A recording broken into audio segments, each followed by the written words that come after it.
Stay until the end of this video, because the most disturbing part of this story isn't what was found beneath that floor. It's what every person who found it decided never to say. There is a house still standing in the hill country of western Pennsylvania that locals have given up trying to explain.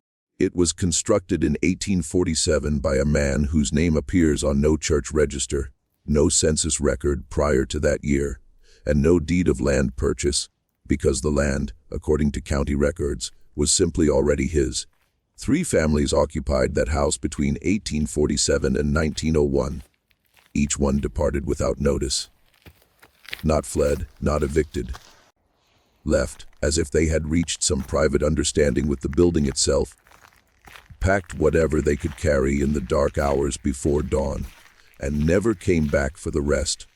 The last family to abandon it left a meal sitting on the table, a Bible lying open to Exodus, and every door in the house standing wide open except one, the door to the attic. When a county assessor finally entered the property in the spring of 1902, he documented his findings in a report that was filed, stamped, and quietly pulled from the public ledger within 60 days of submission.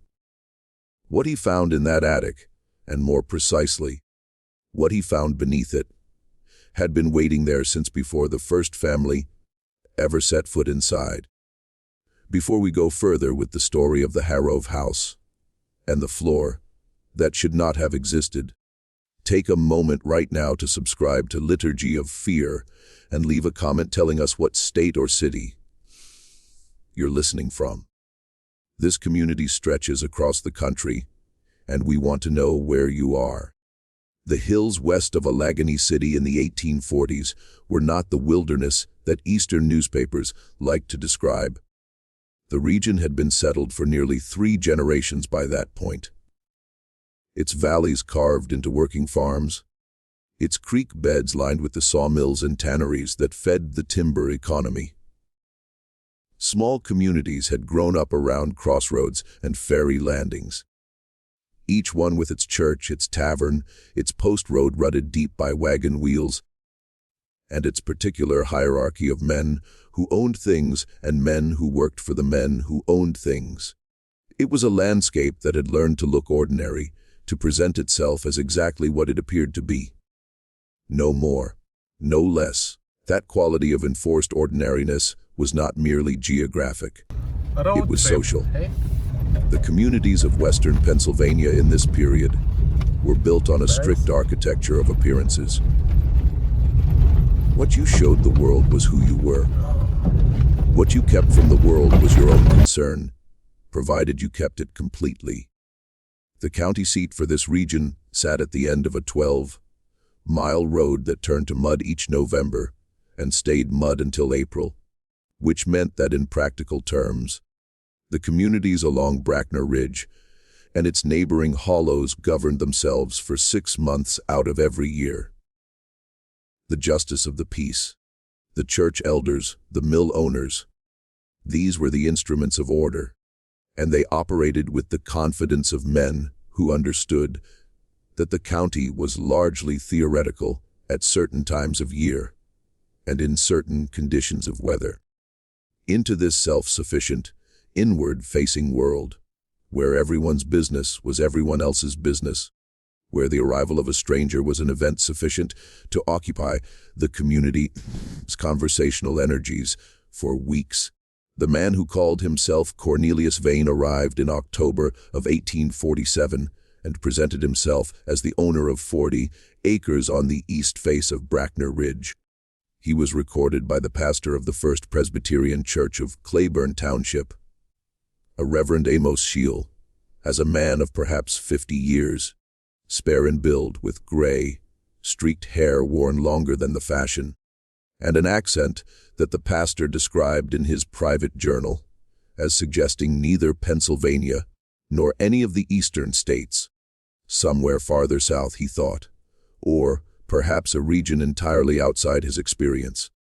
Vane carried a single trunk and arrived on foot from the direction of the Pittsburgh Road. Though no one in Claiborne remembered seeing him, passed through the town itself. Belwich sat squarely on the only road from Pittsburgh that reached this part of the Ridge country, and had a tavern at its crossroads that was the natural stopping place for any traveler coming from that direction.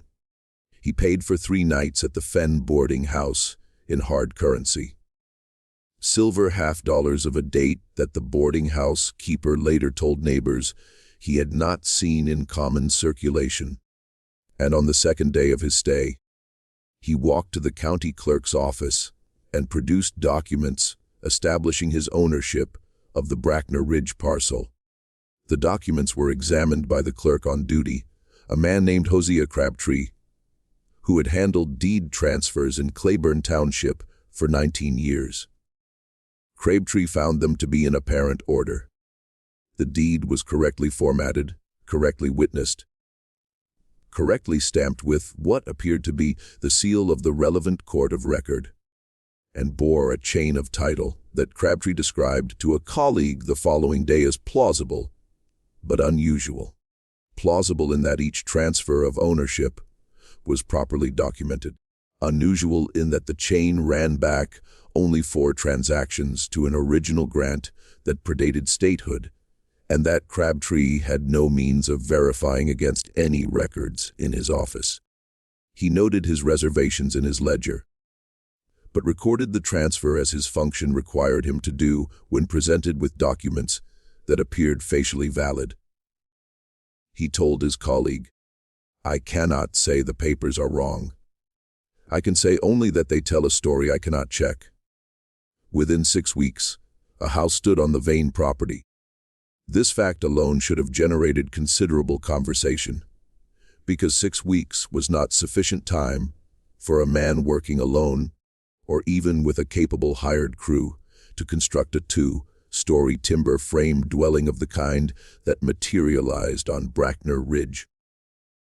Neighbors who passed on the lower road and took the short detour up the ridge track to observe the progress of construction reported hearing sounds of work at all hours, including well before dawn and long after dark, which in late October and November meant in temperatures that made outdoor work not merely uncomfortable, but actively dangerous. The sounds were those of carpentry, hammer, saw, the rhythmic thud of a timber beetle driving pegs. Not the sounds of a large crew, but of 1 or 2 workers at most, moving without apparent pause through the shortest days of the year.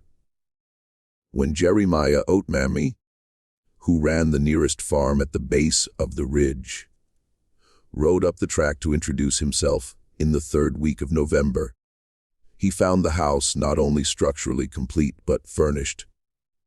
Curtains in the windows, a kitchen garden already turned for winter, the soil banked over with straw in the manner of a careful farmer who expected to return to it in spring, firewood stacked to the eaves of a woodshed that had also somehow already been built and roofed, and Cornelius Vane sitting on the porch in the November cold without a coat, reading something that he closed and set face down on the porch rail before Oat could see the cover. Vane received him with courtesy. He offered nothing to drink, though the season and the custom of the region would have suggested at minimum a cup of something warm. He answered questions about his past with answers that technically responded to what was asked without conveying anything of substance. He had come from a distance. He had business interests in the region. He had found the ridge parcel suitable to his purposes. He intended to stay. He asked nothing in return, which Oat noted was peculiar, because every man newly settled on a piece of land had practical questions about his neighbors. The nearest mill, the condition of the roads in winter, the reliability of the creek in dry season. Vane asked none of these things, as if he already knew the answers, and bid him good afternoon after approximately 20 minutes, with the manner of a man concluding a formal appointment rather than a neighborly call. Oat rode home with the unsettling conviction that he had been assessed rather than visited, and that Vane had wanted to see him, had perhaps been expecting him, and having seen what he came to see, was finished with the encounter. The house itself, as Oates described it to his wife that evening, and as others who later gained access to it confirmed, was a capable piece of construction. Solid, well-fitted, nothing ostentatious. 2 stories, 4 rooms on the ground floor, including a kitchen with a substantial hearth. A steep staircase at the back of the main hall, and above it all an attic that ran the full length of the building under a sharply pitched roof. The attic was accessed from a door at the top of the rear staircase and had 4 small windows, 2 at each gable end, which let in enough light on clear days to work by without a lamp. What distinguished the house from every other dwelling on Bracknell Ridge, and what those first observers did not yet have reason to examine carefully, was the flooring. The ground floor used wide chestnut planks, perhaps 18 inches across, the kind of first-growth timber that was becoming harder to find even in the 1840s, but was still available from the larger mills in the region. The second floor used narrower oak boards, also typical for the period and region. But the attic floor was something else. Those who eventually got close enough to examine it described a close, fitted tongue and groove hardwood of a species no one in Claiborne Township could readily identify. Not oak, not chestnut, not walnut, not cherry, not any of the familiar woods of the Pennsylvania forests. It was very pale, almost cream, colored when the light hit it, with a fine, nearly invisible grain, and it had been laid with a precision that the millwright Roland Pett, who came later, would describe as the finest example of finished carpentry he had seen in a domestic building anywhere in western Pennsylvania. The boards were fitted so tightly that no light passed between them, no air moved through them, and the surface was as level as a tabletop across the full 30-foot length and 15-foot width of the attic. Cornelius Vane lived on Bracknell Ridge for 4 years. In that time, he purchased nothing from the local merchants beyond occasional quantities of lamp oil and dried provisions. He kept no livestock that any neighbor ever observed. He cultivated the kitchen garden in spring and summer with quiet efficiency. He attended no church, joined no fraternal organization, subscribed to no newspaper, and sent and received mail only twice in 4 years, both times receiving packages from Pittsburgh that the postmaster described as heavy for their size and sealed in a manner he had not encountered before. The outer wrapping secured with a cord tied in a specific knot that the postmaster's wife, who had grown up on the coast of Maine and knew something about rope work, said was used by navigators and surveyors, not by merchants or ordinary men of business. Vane received in 4 years a total of 3 visitors. All 3 arrived on foot from the Pittsburgh direction. All 3 stayed between 1 and 3 days. All 3 departed in the early morning hours before the rest of the community was stirring. Reverend Seal, who noted each of these visits in his journal, wrote that the 3 visitors shared what he called a quality of practiced inconspicuousness. People who had trained themselves to take up as little space in the world as possible, to make no impression, to be forgotten almost in the act of being observed. He found this quality, in the context of visits to a man who himself possessed it, to be more alarming than any more visible strangeness would have been. In the spring of 1851, Cornelius Vane was gone. He gave no notice. He transacted no sale. He filed no departure with any public office. The house on Bracknell Ridge stood empty for 11 months. The kitchen garden going to weed, the firewood slowly consumed by no fire, the curtains fading behind their windows. During those 11 months, various members of the community found reasons to approach the house, and at least 2 of them, according to later accounts, went inside. Neither reported finding anything missing from what they could see of the furnished rooms below. Neither admitted at the time to having gone to the attic. The house had the quality, according to one woman, who had entered it on the pretext of checking whether the owner might be ill, of a place that had simply been paused. Not abandoned, but set aside. The way one sets aside a task that will be returned to. It was the community's collective assumption, never formally stated but clearly operative, that Vane would come back. That whatever had taken him away would conclude, and he would return and resume his quiet, self-contained existence on the ridge. This assumption held until November of 1851, when the first substantial snow of the season fell, and it became clear that no one had banked the pipes or shuttered the windows or done any of the things a man does when he prepares a house for winter absence. At that point the assumption shifted, and what replaced it was the somewhat different and more unsettling proposition that Vane had not gone somewhere, but had simply ceased. Ceased to be a presence in the landscape, ceased to require the physical fact of the house, as if he and the building had each served their purpose to the other, and had released each other by mutual agreement. Into this vacancy, in the autumn of 1861, came the Pett family.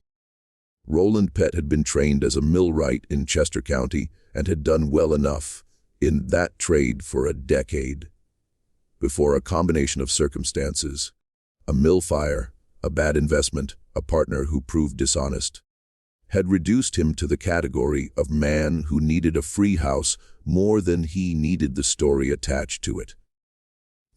He filed for possession under the squatter statutes then in effect, and moved his family in on a February morning when the snow was still deep enough on the Bracknell Ridge track to make the wagon wheels cut down to the frozen mud beneath. His wife, Arlene, who kept a household journal of the kind that educated women of her class and background typically maintained, recorded the arrival in her usual methodical way. The state of the house, which was structurally sound but cold and in need of thorough cleaning. The quality of the land, which she assessed as better than the ridge's reputation suggested. The nature of the community they were joining, which she found reserved but not unfriendly. She recorded her first impression of the attic in the same entry, noting that she went up to assess the storage situation and found the floor unlike any she had seen in a house of this type. Pale and closely fitted, with a smoothness that seemed to her more like a piece of furniture than a floor, more like the surface of something built with a specific purpose than the utilitarian boarding she had expected. Roland Pett's reaction to the attic floor was the reaction of a craftsman. Immediate professional interest, followed by a conclusion he stated with the confidence of expertise. The floor was the finest work he had seen in a residential building. Full stop. He estimated it had been laid by someone whose skill was entirely outside the normal range of rural Pennsylvania carpentry, and who had used a wood he could not identify from any of the species he knew from 2 decades of mill work. He tried to find the join between boards with the blade of his folding knife, and could not. He estimated the thickness of the boards at somewhat greater than standard, which was consistent with a floor designed for heavy use, or for the specific property of sound absorption. A well-fitted floor of this thickness would, he noted, be nearly soundproof, which was an unusual feature in an attic that served no obvious purpose requiring soundproofing. He noted all of this to Arlene, and then, characteristically, set it aside as a practical matter resolved. The floor was excellent, which was a benefit, and its origins were none of his concern. Arlene Pett was not so easily satisfied. She was the daughter of a Quaker family from Chester County, educated beyond the regional average, and by temperament disposed to examine things from multiple angles before settling on an explanation. In the early weeks of the family's occupation of the Bracknell Ridge house, she went to the attic several times for ordinary purposes: storage, retrieval, the seasonal rotation of household goods, and each time she noticed the same thing. It was not a sound. It was not a sight. It was a sensation beneath her feet, persistent and difficult to describe. That the floor was not simply the topmost surface of the building's uppermost story, but was instead a kind of boundary, a surface with something beneath it that gave it a quality of weight and resistance different from what a floor over open air produces.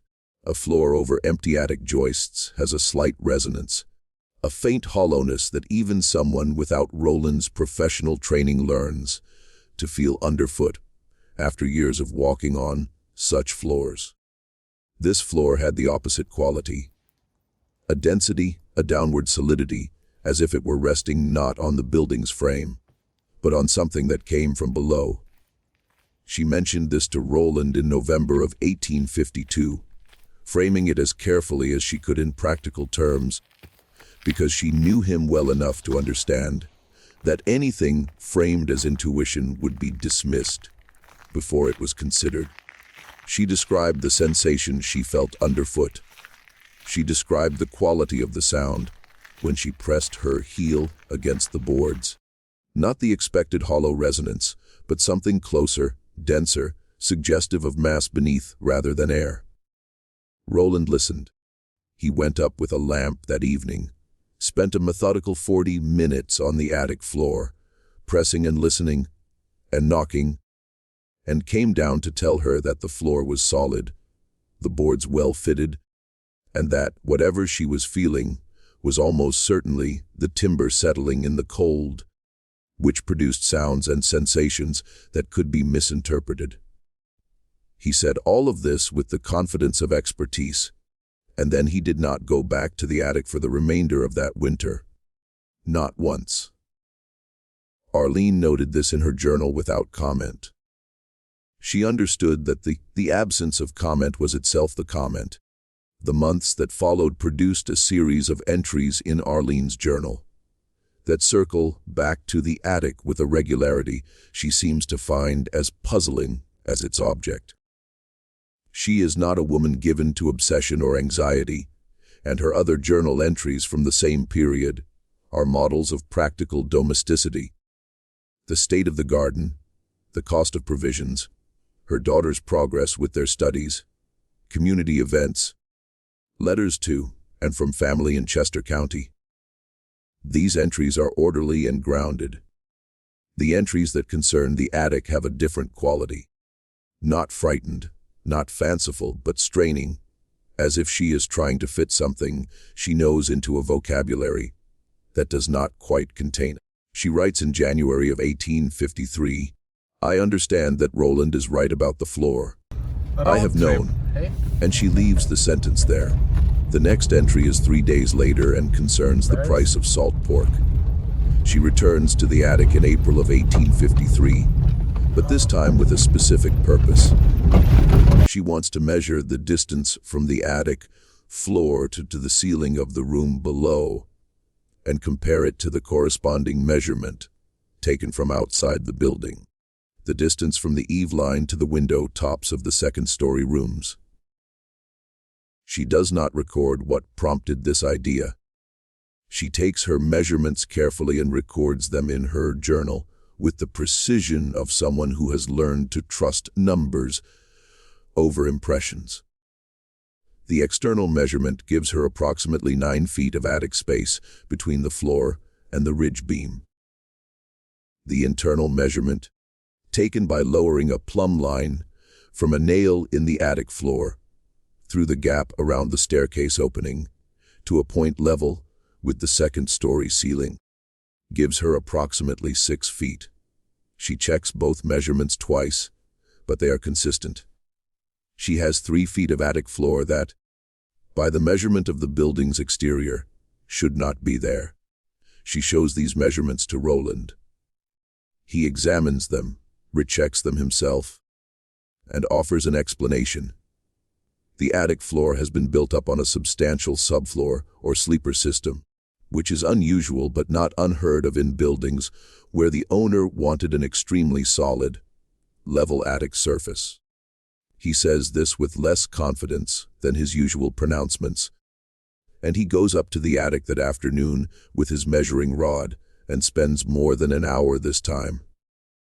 When he comes down, he tells Arlene that the subfloor explanation does not account for the full discrepancy.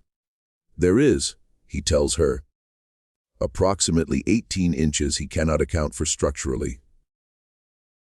Space that by the outside measurement of the building exists, but that the internal structure does not acknowledge. He tells her this, and then he is quiet for a long time.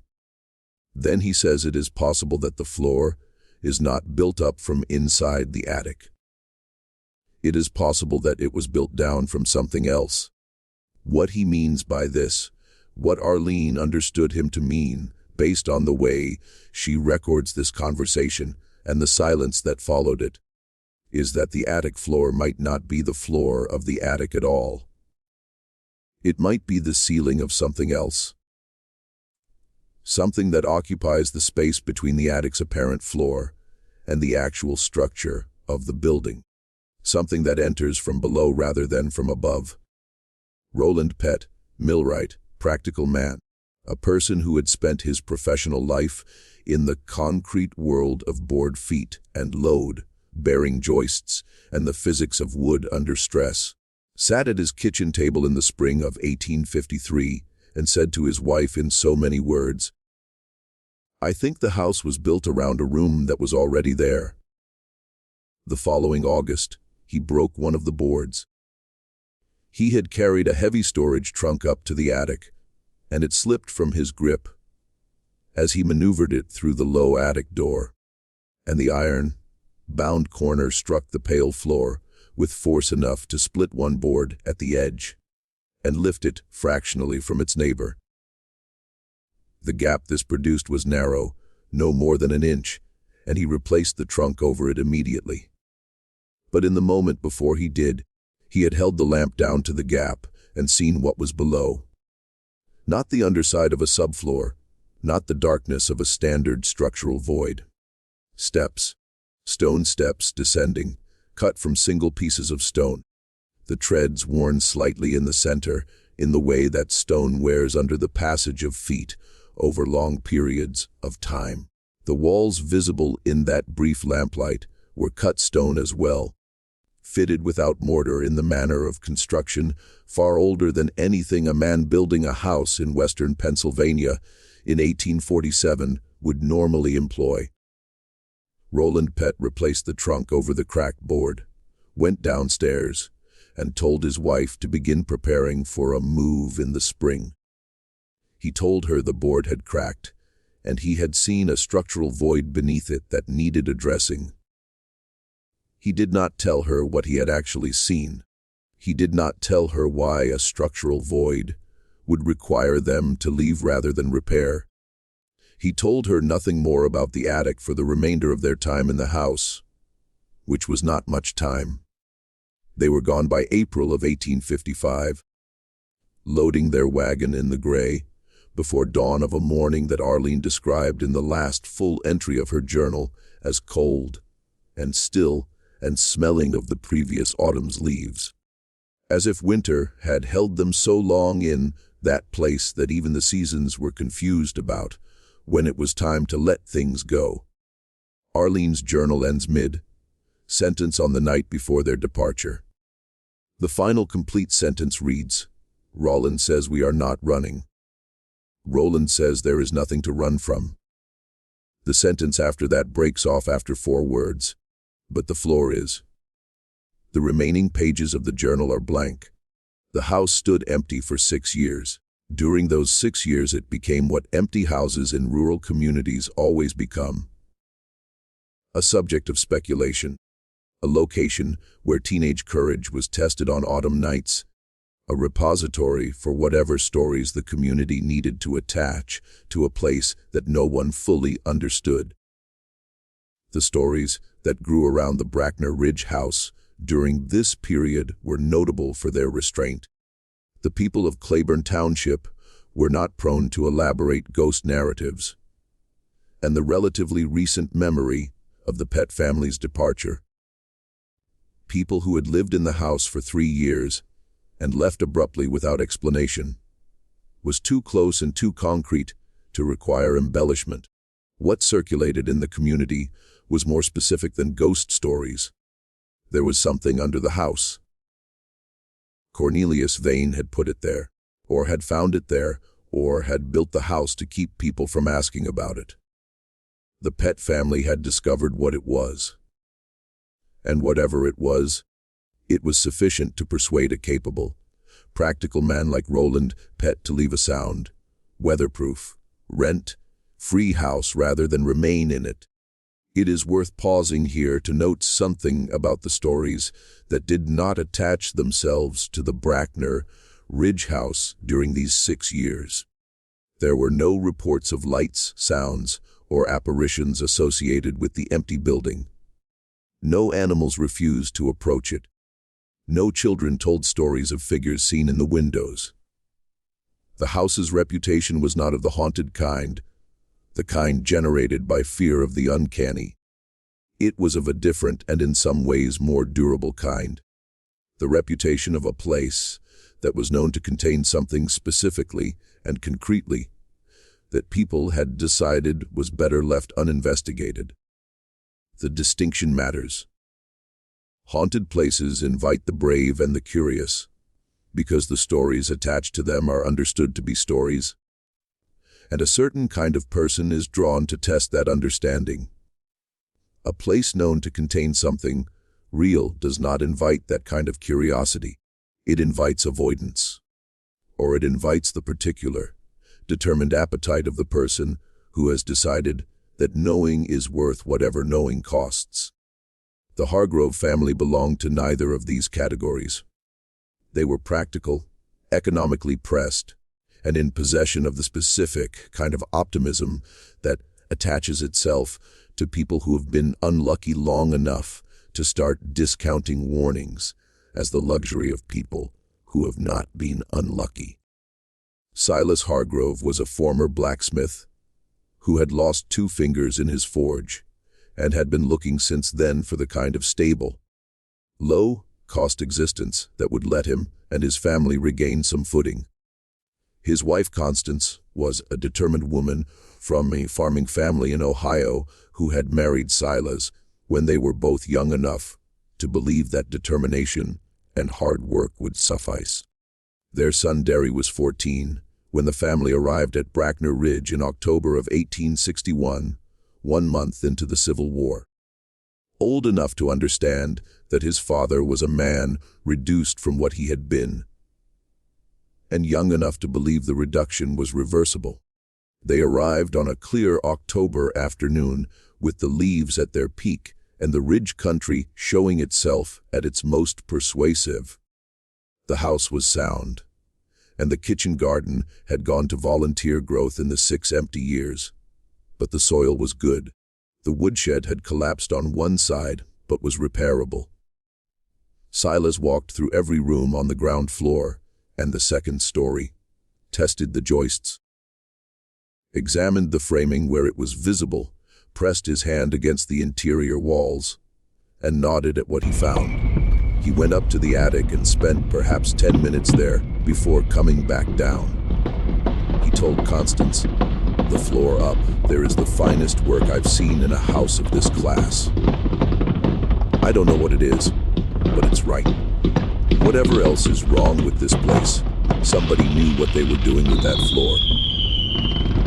What Silas did not tell Constance, what he told no one for 9 years, was that he had on that first day in the attic noticed an irregularity. One board near the north wall was sitting proud of its neighbors by perhaps 1/4 of an inch. The irregularity was subtle enough that most people would not have noticed it, and even those who noticed it would likely have attributed it to seasonal movement in the wood.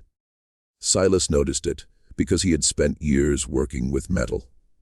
And metal teaches you to read tolerance, the Wade carpenters read grain, to feel the difference between a surface that is flat and a surface that is almost flat, but isn't. And to understand that the difference between those two things is never accidental in precision work. He knelt down and pressed the proud board flat with the heel of his hand, applying gradual downward pressure, and felt it give. Not spring back, as a swelled board gives, but compress with a soft mechanical resistance and produce, while at the bottom of its travel, a faint but distinct click, like the engagement of a latch. The section of floor that responded to this was larger than the board he had pressed, a rectangle of perhaps 4 by 6 feet, centered on the north wall, and including the board he had touched and 5 others around it, rose silently on concealed hinges, the whole section pivoting upward as a single unit, counterbalanced by some mechanism he could not immediately see, to reveal beneath it a stone staircase descending into darkness. The staircase was cut from single large stones. The walls framing it were cut and fitted stone, dry, laid, without mortar, in a technique that Silas associated with construction older than anything he knew in western Pennsylvania. He stood at the top of the stairs for a long moment, breathing the air that rose from below, which was dry and faintly cool and carried the smell of stone and something else he could not identify. Not decay, not must, but a kind of mineral stillness, as if the air below had been sealed in for a long time and had forgotten how to move. Then he went back downstairs, found a lamp, lit it, and went back up. The chamber at the bottom of the 12 stone steps was 30 feet long and perhaps 15 feet wide, running north to south beneath the full length of the attic above. The walls were cut stone, the same dry, laid technique as the staircase, fitted with a precision that spoke of either extraordinary skill or extraordinary time, or both. The floor was packed earth compressed to the density of stone by what must have been decades or centuries of compression. The ceiling, the underside of the attic floor, was the extraordinary fitted hardwood viewed from below. Smooth and seamless from this angle too, with the mechanism of the concealed hatch visible as a single iron rod running horizontally along the north wall, connected by a simple linkage to the counterbalanced hinges. The mechanism was elegant in the way that very old, very well-made things are elegant. No excess, no decoration. Each element performing its function with the minimum of material and the maximum of result. The chamber was not empty. Along the eastern wall, built directly into the cut stone, were a series of wooden shelves, deep, well constructed, fitted to the wall in a manner that made them appear as much a part of the structure as the stone itself. The wood of the shelves was the same pale, unidentifiable species as the attic floor above. On these shelves were objects. Silas moved the lamp slowly along the row, taking his time, committing what he saw to memory with the care of a man who sensed that this was the only reliable record he was going to make.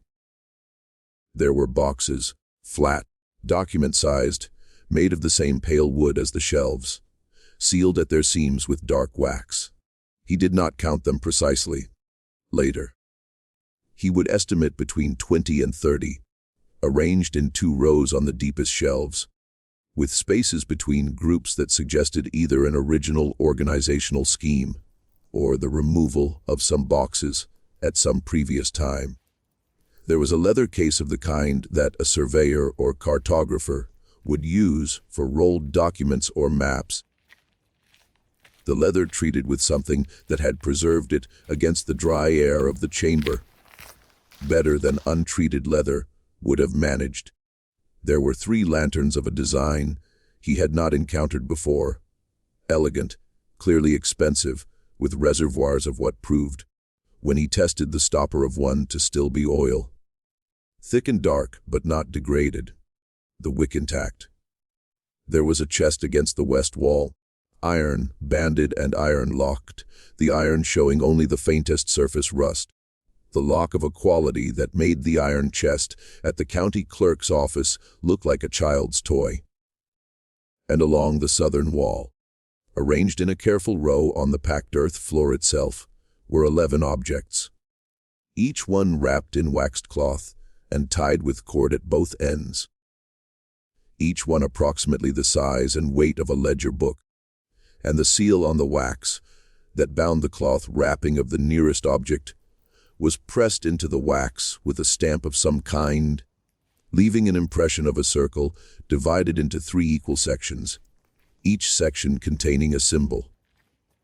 Silas looked at the symbols for a long time.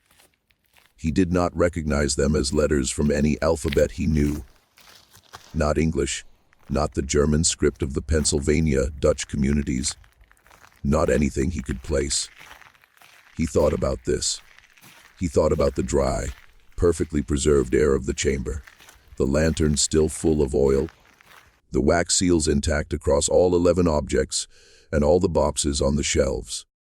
He thought about the stone walls, and the mechanism in the ceiling, and the house built above it, built around it, built to cover it, by a man who had arrived from nowhere with ownership papers that could not be verified, and who had disappeared 4 years later as quietly as he had come. He thought about all of this, and he made the decision that would govern his relationship to the Brackner Ridge house for the next 9 years. He would touch nothing.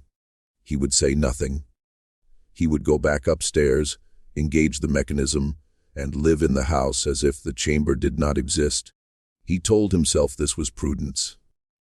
He told himself he was a man with a crippled hand, an ailing wife, and a son not yet old enough to be useful, and that whatever was in that chamber was either dangerous or valuable or both, and that the intersection of those qualities with the circumstances of a man like himself was unlikely to produce any outcome he would want.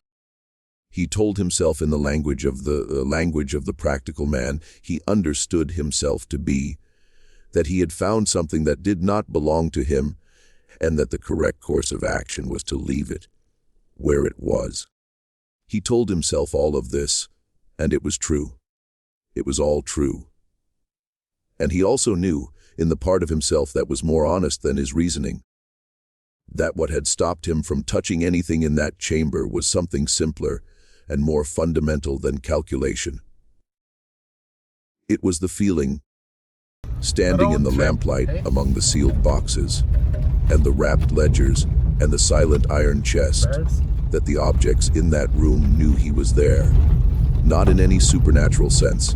Silas was not a man for supernatural senses, but in the sense that objects arranged with deliberate care in a preserved space carry the intention of the person who arranged them. And that intention, in this case, communicated itself to him with perfect clarity. These things were placed here to wait, and the person who placed them chose carefully who would wait with them. And that person was not Silas Hargrove. He engaged the mechanism and went downstairs. He never told Constance, and in 9 years of living with it, he never stopped asking himself whether that was right. Constance died in the winter of 1868 of a fever that took hold fast and let go slow, and in the weeks of her illness and the months after it, the question of what she had not known about the attic of the house she had lived in for 7 years acquired a weight that Silas carried in addition to the ordinary weight of grief. He did not go back to the chamber. He did not tell anyone. He stayed. What kept him there? In a house he could have left at any time. In a community he owed nothing to, with a secret beneath his feet that had cost him his wife's full knowledge of her own home. What kept Silas Hargrove on Brackner Ridge for 9 years after his discovery is a question his son put to him directly on the evening in 1870, when Silas finally spoke. Derry was 23, married to a woman named Lucette from a farming family in Westmoreland County. and beginning to understand that his father's health was failing, and that the questions he did not ask now would not be answerable later. He put the question plainly. "Why did you stay?" Silas thought about this for a while and then said, "I stayed because leaving felt like trespassing. Like I would be taking something with me that I hadn't been given." He paused, and then said something that Derry recorded verbatim in his later letter to his cousin in Ohio. "The room is not finished with its business. I could feel that as clearly as I can feel the cold. Whatever they put down there, whoever they were, it isn't done yet, and I'm not the one to interfere with it." Derry Hargrove listened to everything his father told him that evening. He asked his questions, received his answers, and then waited 3 days before going up to the attic himself. He did not tell Lucette where he was going. He found the mechanism on the first try because his father had described its location precisely. He went down. His subsequent letter to his cousin in Ohio, a cousin named James Hargrove, who worked as a clerk in Cincinnati and who was apparently the person Derry trusted most with what he had discovered, was written 4 months after this descent from an address in Cincinnati, which tells us that the family had already moved by the time Derry composed it. The letter is preserved in the Cincinnati archive that received James Hargrove's papers from his widow's estate, and it has the quality of something composed by a person exercising extreme discipline over both his vocabulary and his emotions. The early parts of the letter confirm his father's description of the chamber in every particular. The stone walls, the shelves, the sealed boxes, the 3 lanterns with their oil intact, the leather map case, the iron banded chest, the 11 wrapped objects along the southern wall. Nothing, as far as he could determine, had been disturbed since his father's visit 9 years before.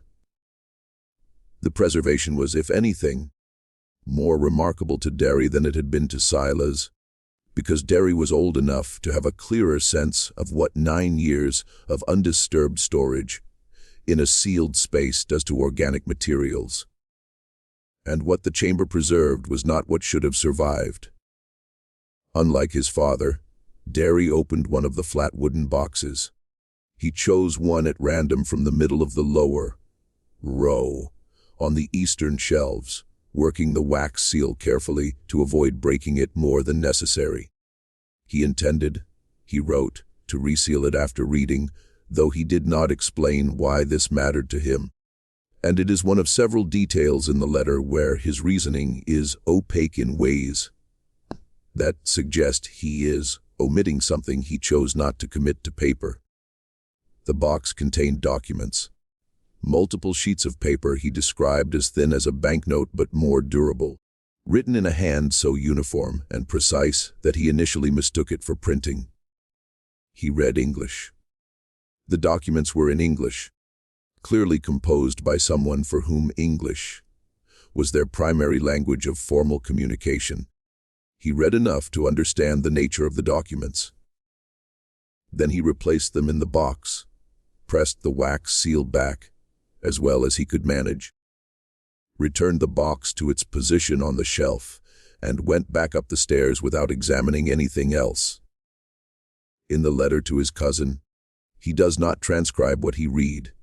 He says, "I will not write the details here, James, not because I don't trust you, but because I don't trust paper." He says the documents concern names, a very large number of names, more than he could count in the pages he saw from one box alone. Against each name there are dates, locations, and figures that he took at first to be monetary amounts. Though now he is not certain they are monetary, he says the locations range far beyond what he expected, beyond Pennsylvania, beyond the eastern states, into regions he could identify and regions he could not. He says the dates run back beyond what anyone living could remember and run forward to within the past few years, which should be impossible for a document sealed in a chamber that he has no reason to believe has been entered since his father found it. And yet the forward dates are there, and the ink that records them is the same throughout, without any variation in color or character that would suggest later additions. And then he writes the sentence that he crosses out twice and reconstructs a third time. Among the names in the documents that I read, there were names I recognized. He does not specify whose names. He does not explain how he recognized them. He says only, "I recognized them." And the recognition was not a comfort. The Hargrove family, Silas, Derry, and Lucette left the Bracknell Ridge house before the end of that summer. They left the way all the families left. Quickly, with what they could carry, in the hours before the community was awake. Silas died in Cincinnati in 1873, 3 years after leaving the only home he had occupied for most of his adult life. Derry continued corresponding with his cousin for a decade after the Cincinnati letter, but never returned to the subject of the chamber or its contents. Lucette outlived them both. In the spring of 1904, a Pittsburgh Dispatch correspondent named Harlan Voss was working on a series of articles about abandoned properties in western Pennsylvania, a subject that had acquired renewed public interest after the industrialization of the region had left a scatter of empty-teed farm properties in the wake of the population's movement toward the mill towns. Voss tracked down Lucette Hargrove, then in her 70s, living with a daughter's family in a suburb of Pittsburgh, and asked her about the house on Bracknell Ridge, which had by then been demolished. Lucette granted him one interview. Voss's article, which ran in the Dispatch in May of 1904, quotes her sparingly. She says that she never went to the attic of the Bracknell Ridge house and never asked her husband what he found there. She says, "I knew he had found something. I knew it from the first week. A woman knows when her husband is carrying something that isn't hers to share. I made my peace with not knowing." Voss notes in the published article that Mrs. Hargrove, when speaking of the house, appeared not frightened but relieved, as if the question had been put to her in a form she could answer without saying anything real. Lucette died in 1907. No other member of the Hargrove family left any account of the Bracknell Ridge house. Now we arrive at the county assessor, and at the moment when the machinery of institutional management becomes briefly and imperfectly visible. His name was Ezekiel Marrow, and he had spent 20 years documenting properties for Allegheny County, with the methodical temperament of a man who believed that accurate records were the foundation of civil society, and that the production of accurate records was therefore a form of civic virtue. He had seen in those 20 years the full range of what people build, store, abandon, and conceal, and he had developed a professional practice of treating what he found with the equanimity appropriate to his function. His job was to document, not to judge. He arrived at the Bracknell Ridge property in April of 1902, authorized by the county to assess the estate of the property's most recent registered owner, who had died without heirs, and to determine its disposition. He entered the house and conducted his examination floor by floor, room by room, with the thoroughness his professional reputation required. He reached the attic in the afternoon of his second day. He found the mechanism on his first careful examination of the floor. It took him longer than it had taken Silas Hargrove, because he was approaching an unfamiliar surface, without prior knowledge. But the proud board near the north wall was visible to a careful observer, and Marrow was a careful observer. He triggered the mechanism. He went downstairs for a lamp. He descended. His written report, filed with the county clerk's office on April 29, 1902, ran to 31 pages. This was extraordinary. A routine property assessment in Allegheny County in this period ran to 4 or 5 pages. The additional 26 pages of Marrow's report accounted for the chamber, its contents, their condition, and his professional observations about the construction of both the chamber and the concealment mechanism above it. He was specific. He inventoried the objects on the shelves and the floor in the same detail, and with the same calm, professional language he would have used to inventory any property. He noted the condition of each category of object. He noted his assessment of the chamber's construction date, which he placed significantly earlier than the house above it. He estimated the chamber was at least a century older than the 1847 house. Based on the stonework techniques and the degree of compaction of the earthen floor. He noted the seal on the wax of the 11 cloth, wrapped objects, and described it in terms precise enough to constitute a useful identification.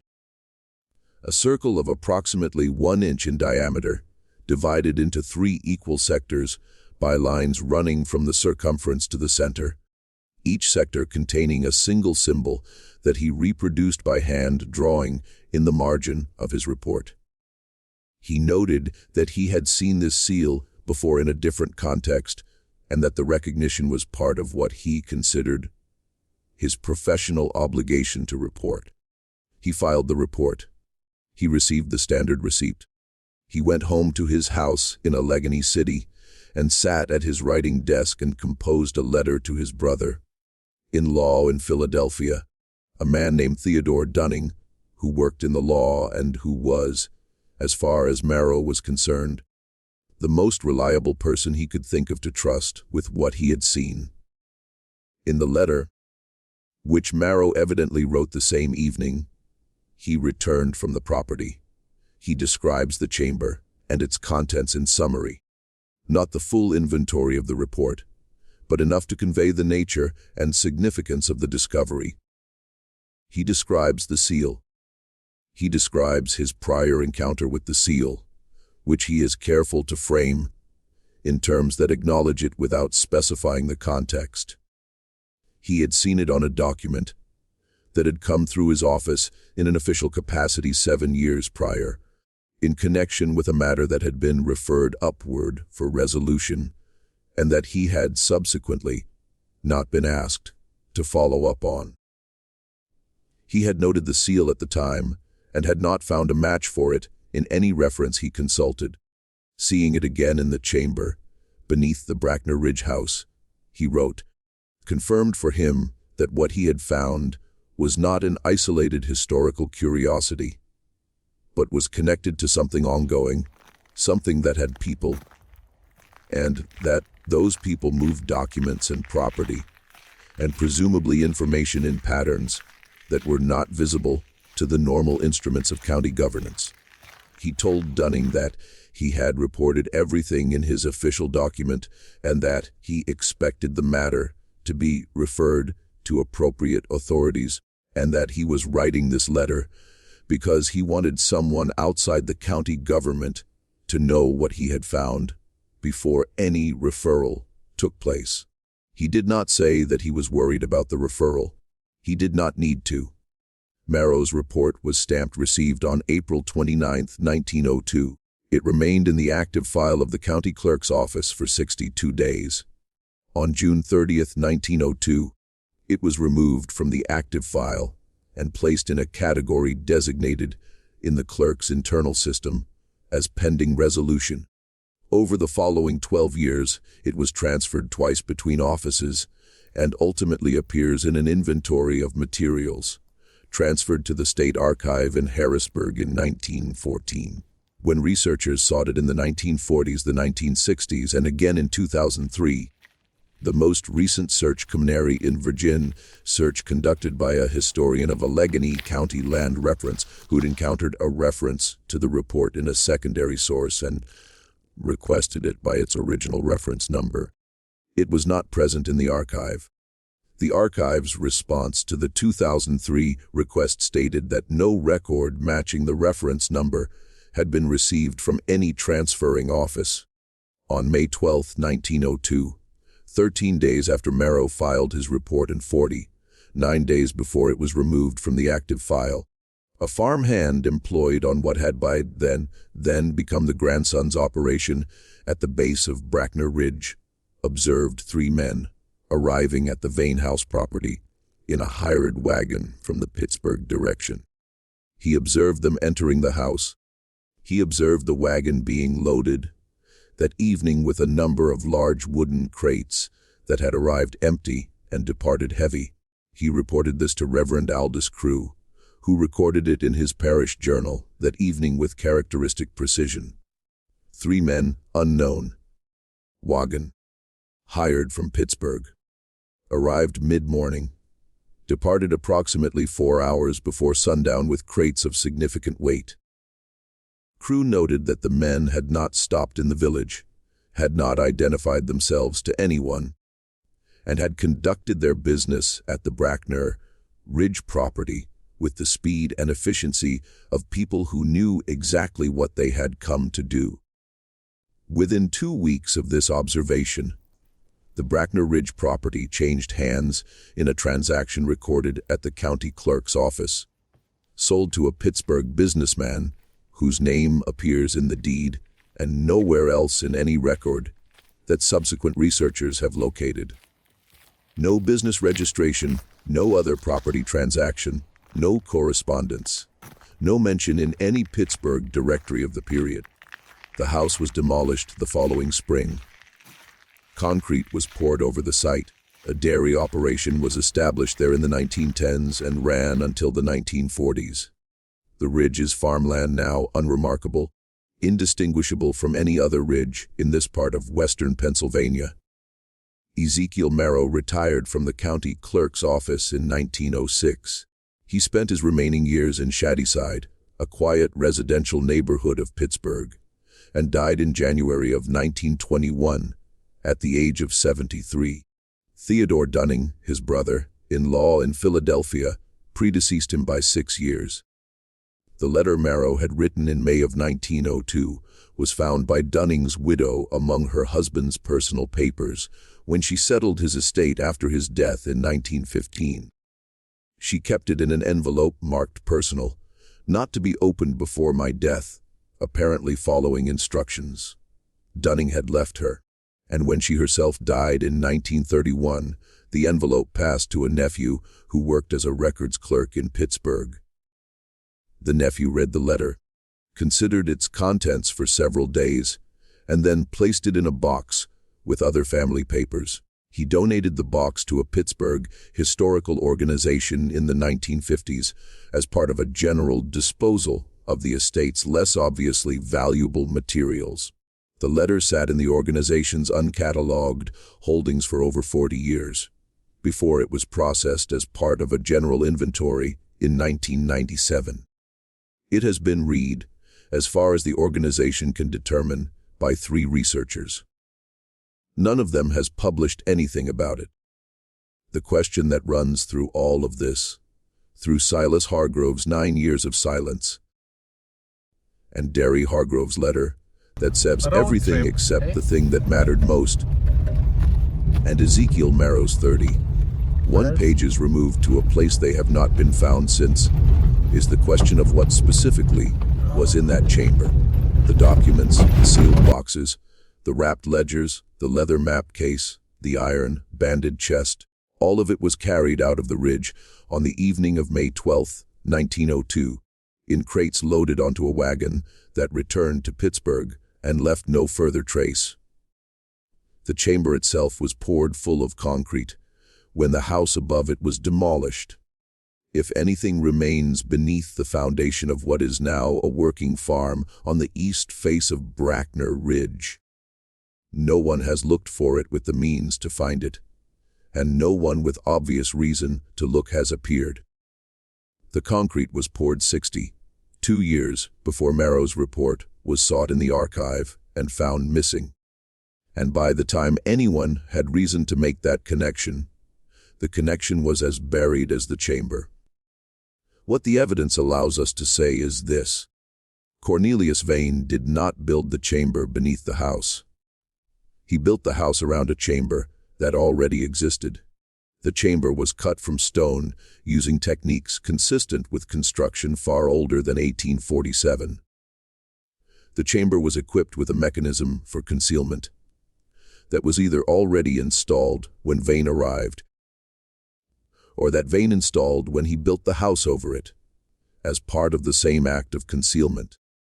It was stocked with objects sealed for long-term preservation, and that included, among their contents, documents listing names and locations and figures across a range of dates that could not have been produced in a single historical moment. It was maintained across periods of apparent vacancy by Vane's presence, then by the three families who lived above it and who, one by one, discovered it and chose silence, and then by whoever sent the three men with the wagon on the morning of May 12, 1902. The seal that closed the wax on the chamber's objects, the three-section circle with its three symbols, was a seal that a county assessor recognized from a previous official encounter 7 years before his visit to the chamber, which means it was a seal in active use in 1895 at minimum, and most likely later. No organization using that seal has been identified in any public record. No fraternal register, commercial filing, or governmental index that researchers have consulted. These are the facts. The facts describe an infrastructure. Not a building, not a family secret, not the idiosyncrasy of a single eccentric man, but an infrastructure. A system for storing, preserving, and eventually recovering information and material of a nature and importance that the people managing it had decided, over a period of decades and perhaps much longer, was better kept beneath a house in rural Pennsylvania than in any location accessible to the ordinary instruments of public record and institutional governance.